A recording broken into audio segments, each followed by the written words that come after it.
And we're here to leave these coffins to remind AIPAC that their policies around the world are murdering people, that their policies around the world are responsible for the deaths of millions, they're responsible for the open-air prison known as Gaza, they're responsible for the occupation.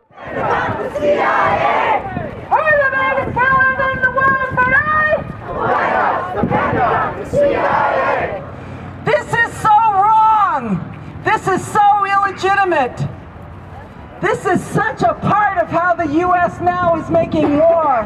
And this company, Honeywell, along with Lockheed Martin and Global Atomics, is at the center of a globalized, worldwide war machine that is killing people in our name. And so we will have left acting more longer than one in the Constitution.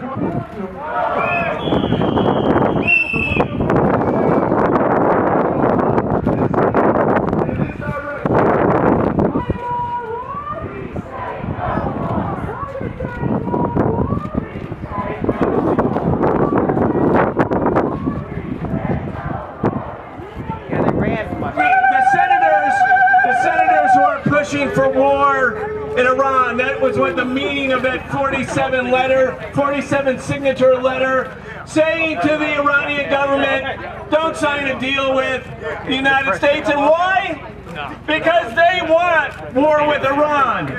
Now, if you think war in Iraq was a catastrophe, which of course it was, a catastrophe for the people who lived there, for the million who died, for the 5 million who were made into refugees, for a country that was torn apart, for the 5,000 Americans who died there, for the tens of thousands of Americans who've suffered life-changing wounds, if that was bad enough, can you possibly imagine a war with Iran, a country of 80 million people, a country who, by the way, has not invaded or initiated a war with any of its neighbors since the time that the United States was formed as a government 200 plus years ago?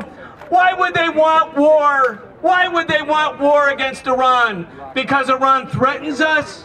Because Iran poses an existential threat to the people of Israel? No. The real reason they want to scuttle and sabotage those negotiations, the real reason is they fear not the outbreak of war, but the outbreak of peace. Right. They fear the outbreak of peace in the Middle East, because then, one, Israel becomes less important as an extension of American military power in the Middle East.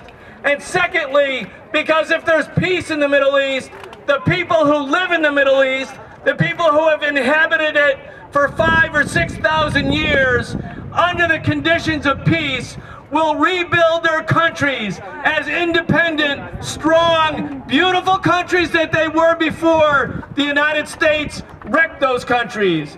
And when we're here today confronting these senators, we say, you know what? The people in Iran, the people in that region, they're not our enemies. They're our sisters and brothers, and in fact, we have much more in common with them than we do with these so-called representatives of the American people. That's why we're here. That's why we're at the Senate